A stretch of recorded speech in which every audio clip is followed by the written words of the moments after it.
நாங்கள் மார்ச் 28, 2002 நாங்கள் பாலிடெக்னிக்கை டேக் ஓவர் பண்ணணும். And we run that polytechnic still 2024. இப்போ 2024 அதை க்ளோஸ் பண்ணிட்டோம் பாலிடெக்னிக்கை. அந்த எஜுகேஷனை பெட்டராக கொண்டுட்டு போகணும் அப்படிங்கிறதுல ஃபுல் எஃபோர்ட்டும் போட்டேன். ஆனால் பிஸ்னஸ் பாயிண்ட் ஆஃப் வியூவில் சில விஷயங்களை மறந்துட்டேன். நான் எல்லாமே லாங் டேர்ம் பாயிண்ட் ஆஃப் வியூவில், ஸ்டூடெண்ட்ஸ் பாயிண்ட் ஆஃப் வியூவில் நான் ஃபோக்கஸ் பண்ணேன். ஆனால் பேரண்ட்ஸ் என்ன எதிர்பார்க்குறாங்கிறத தவறிட்டேன். அப்போ கிராஜுவலாக அட்மிஷன் குறைய ஆரம்பிச்சுது.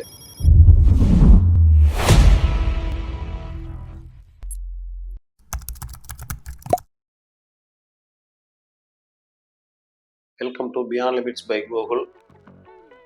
லாஸ்ட் 3 வீடியோஸாக 3 பிஸ்னஸை பற்றி பார்த்தோம். இது இந்த சீரியஸில் ஏற்கனவே 20-25 வீடியோ போட்டாச்சு. பட் இது இந்த என்னுடைய பிஸ்னஸ் சீரியஸில் நான் பண்ணின தொழில்களை பற்றி பேசுகிறதில் இது 4வது வீடியோ.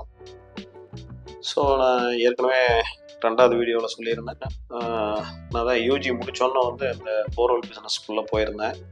அப்புறம் தென் அது சக்ஸஸ்ஃபுல்லாக பண்ண முடியல. Then I went to join MBA. அதுக்கப்புறம் எம்பிஏ முடித்ததுக்கப்புறம் நான் எம்பிஏவில் ஒரு இம்ப்ளான்ட் ட்ரைனிங் அசோக் லைலாண்டில் ஒரு 10 days இம்ப்ளான்ட் ட்ரைனிங் போயிருந்தேன். ஸோ அப்போ என் கூட தங்கியிருந்த ஃப்ரெண்டு நாமக்கல், என்னுடைய காலேஜ் 1 year சீனியர் யூஜியில் நம்ம ஊரில் ஒரு ஸ்கூல் ஆரம்பிக்கணும், அதுதான் என்னுடைய தாட் ப்ராசஸ் அப்படின்னு அவர் ரூமில் தான் தங்கியிருந்தேன். அப்போ சொல்லிகிட்டு இருந்தா அப்படி சரின்னு சொல்லிட்டு நான் அந்த இம்ப்ளான்ட் ட்ரைனிங் முடிச்சுட்டு அப்பாட்ட நாம் ஏன் ஒரு இன்ஜினியரிங் காலேஜ் ஆரம்பிக்கக்கூடாது அப்படின்னு நான் சொன்னேன்.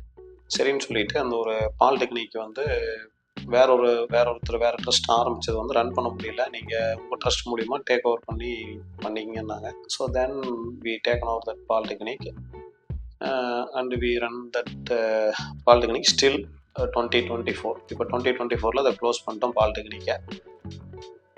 2002 நாங்கள் அந்த பாலிடெக்னிக்கை டேக் ஓவர் பண்ணணும். ஸோ அப்போ 130 பேர் அந்த பாலிடெக்னிக்கில் படிச்சுக்கிட்டு இருந்தாங்க. அதில் 70 பேர் ஃபைனல் இயர். நாங்கள் மார்ச் 28, 2002 நாங்கள் அந்த பாலிடெக்னிக்கை டேக் ஓவர் பண்ணணும். ஸோ அந்த 70 people ஃபைனல் இயர். அவங்க இன்னொரு ஒரு மாதத்தில் காலேஜ் விட்டு வெளியே போயிடுவாங்க. ஒரு 60 பேர் தான் இருந்தாங்க. ஸோ அந்த 2002 நாங்கள் டேக்கன் ஓவர் பண்ணதுக்கப்புறம் ப்ரொமோஷன் நல்லா பண்ணி பஸ் ஃப்ரீ கொடுத்தோம். பஸ் ஏன்னா எனக்கு என்ன அப்படின்னா நமக்கு இன்டேக் 240 இருக்குது, இயர்லி இன்டேக் 240 இருக்குது. ஆனால் ஃபஸ்ட் இயரில் 35 பேர் தான் இருக்கிறாங்க. அந்த வருஷம் சேர்ந்தது 35 பேர் தான் இருக்கிறாங்க. ஸோ அடுத்த வருஷமும் 240 இன்டேக் இருக்குது. ஸோ அதனால் நான் என்னென்னா, நான் எம்பிஏ படிக்கும்போது ஒரு concept profit maximisation, sales maximisation அப்படின்னு சொல்லிட்டு.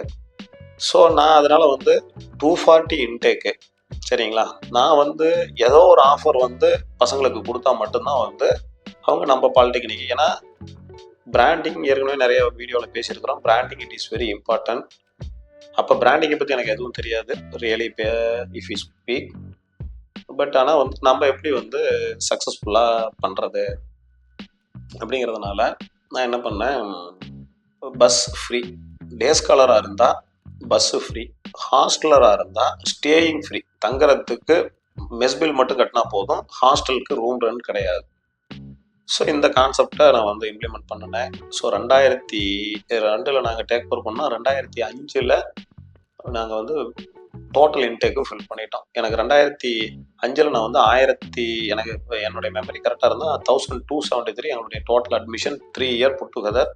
நம்ம இன்டேக்கும் இன்க்ரீஸ் பண்ணியிருக்கோம் அந்த டைமில். தென் அடிஷனலாக 10% நான் 20% நினைக்கிறேன். 20% நீங்கள் லேட்ரல் என்ட்ரியில் போட்டுக்கலாம். ஸோ இதெல்லாம் போட்டும்போது 1273 ஹாஸ்டலில் மட்டும் கிட்டத்தட்ட ஒரு 500 பேர் பசங்க இருந்தாங்க. அதுக்கு வேறு ஸ்ட்ராட்டஜி பண்ணினேன். மற்ற டிஸ்ட்ரிக்டில் இருந்து, அதாவது ஈஸ்டர்ன் டிஸ்ட்ரிக்ட் தஞ்சாவூர், திருவாரூர், நாகப்பட்டினம், இங்கே சவுத்தில் தேனி, திருநெல்வேலி, ஸோ இங்கேருந்தெல்லாம் ஸ்டூடெண்ட்டை கொண்டு வரதுக்கு நாங்கள் எல்லா ஸ்டெப்ஸும் எடுத்தோம்.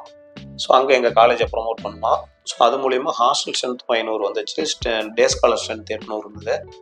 ஸோ அது மட்டும் இல்லாமல் நான் ஏன்னா எனக்கு இந்த எஜுகேஷனை முழுசாக பசங்களுக்கு கொடுக்கணும் அப்படிங்கிறத அதாவது ஹோலிஸ்டிக் எஜுகேஷன் சொல்கிறது. ஹோலிஸ்டிக் எஜுகேஷன் அப்படின்னு சொன்னால் கரிக்குலர், எக்ஸ்ட்ரா கரிக்குலர், கோ கரிக்குலர், எக்ஸ்ட்ரா கரிக்குலர் எல்லாமே கொடுக்கணும். கரிக்குலர் அப்படின்னு சொன்னால் நீங்கள் நார்மலாக எக்ஸாம், அதாவது டோட்டு, இது டைரக்டர் ஆஃப் டெக்னிக்கல் எஜுகேஷன் கீழே வருது. அந்த டைரக்டர் ஆஃப் டெக்னிக்கல் எஜுகேஷனில் கொடுக்குற பாடத்திட்டத்தின் அடிப்படையில் என்ன வருதோ, தியரிஸும் லேபும் என்ன வருதோ அதை படிக்கிறது. இப்போ கோ கரிக்குலர் அப்படின்னா வந்து சிம்போசியம் நடத்துறது, டெக்னிக்கல் சிம்போசியம் நடத்துறது, ஒர்க் ஷாப்ஸ் நடத்துறது, பசங்களை வந்து இண்டஸ்ட்ரிக்கு இன்பிளான் ட்ரைனிங் கூட்டிகிட்டு போகிறது, இண்டஸ்ட்ரியல் விசிட் கூட்டிகிட்டு போகிறது. ஸோ இதெல்லாம் கோ கரிக்குலர். கரிக்குலம் பாடத்திட்டம் தான், பாடத்திட்டத்துக்கு சம்மந்தமான மற்ற விஷயங்கள் கோ கரிக்குலர். அப்புறம் எக்ஸ்ட்ரா கரிக்குலருங்கிறது வந்து ஸ்போர்ட்ஸ், சரிங்களா? ஸோ அதுக்காகவே நான் வந்து எக்ஸ்ட்ரா கரிக்குலர்லாம் பார்த்தீங்கன்னா வந்து கிரிக்கெட் கிரவுண்டே அதுக்காக உருவாக்குனேன். அதுக்கப்புறம் அது வந்து நாமக்கல் டிஸ்ட்ரிக்ட் லீக் மேட்ச் கூட அங்கே நடக்க ஆரம்பிச்சது. Football ground, badminton ground, handball ground, கபடிக்கு தனியாக. ஸோ இந்த மாதிரி எல்லா ஸ்போர்ட்ஸுக்கும் வந்து அதுவும் வந்து வித் அதாவது ஃபென்சிங்கோட போட்டு, கிரிக்கெட்டை தவிர மீதி எல்லாத்துக்கும் ஃபென்சிங் போட்டு அந்த கிரவுண்டை வந்து பண்ணியிருந்தேன்.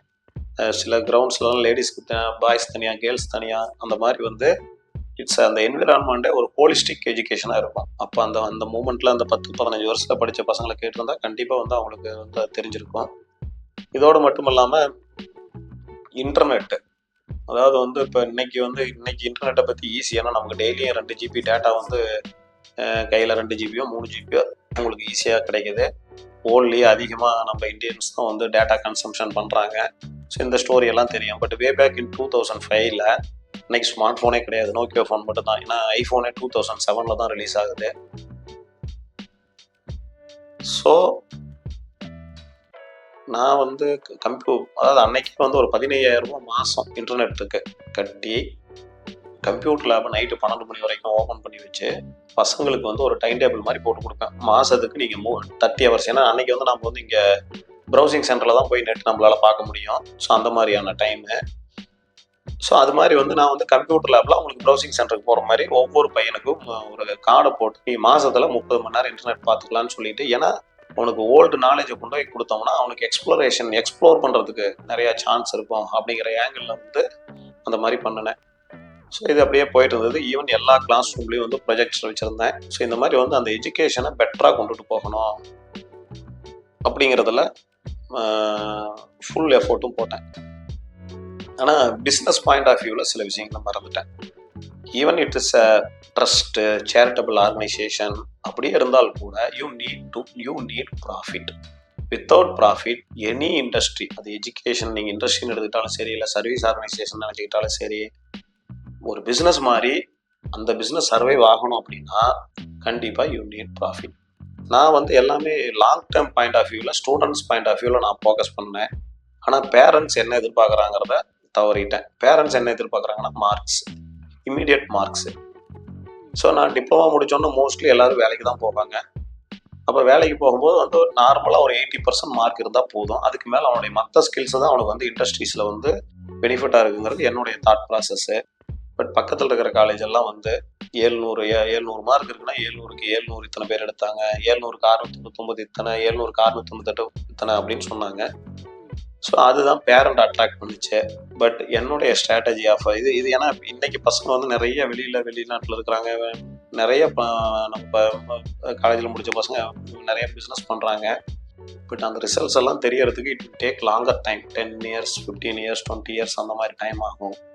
பட் ஆனால் மார்க்குன்னா எவரி செமஸ்டர் உங்களால் ஷோ பண்ண முடியும். ஸோ மற்றவங்க ஃபுல் பேஜ் ஆட் கொடுத்து தினத்தந்தியில் நான் இவ்வளோ மார்க் எங்கள் பசங்க வாங்கிட்டான்னு சொல்லுவாங்க. பட் நான் அதை வந்து அந்த பேரண்டோட பாயிண்ட் ஆஃப் வியூவிலேருந்து நான் அதை திங்க் பண்ண தவறிட்டேன். ஸோ அப்போ கிராஜுவலாக வந்து அட்மிஷன் குறைய ஆரம்பிச்சுது. பட் ஆனால் இதுலேயும் இன்னொரு லெசன் என்னென்னா, இது வந்து நாங்கள் ஒரு 3-4 years முன்னாடியே வந்து க்ளோஸ் பண்ணியிருக்கணும். ஏன்னா இது வரைக்கும் வந்து கையிலேருந்து தான் எக்ஸ்ட்ரா ஸ்பெண்ட் பண்ணி ரன் பண்ணிக்கிட்டு இருந்தோம். ஸோ அதில் இன்னொரு 4 வருஷத்துக்கு முன்னாடி க்ளோஸ் பண்ணியிருந்தா கூட இன்னும் கொஞ்சம் மணியை சேவ் பண்ணியிருக்கலாம். அது ஒரு பாடம்.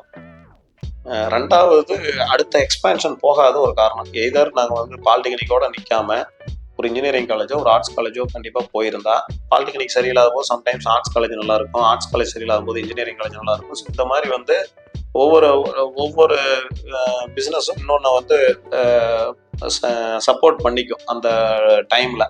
ஆனால் பட் நாங்கள் வந்து ஸ்ட்ரிக்ட் பாலிடெக்னிக்கோட நின்னதுனால ஸோ அதனுடைய டோட்டல் அஃபெக்ட் வந்து எங்களை வந்து அஃபெக்ட் பண்ணிருச்சு.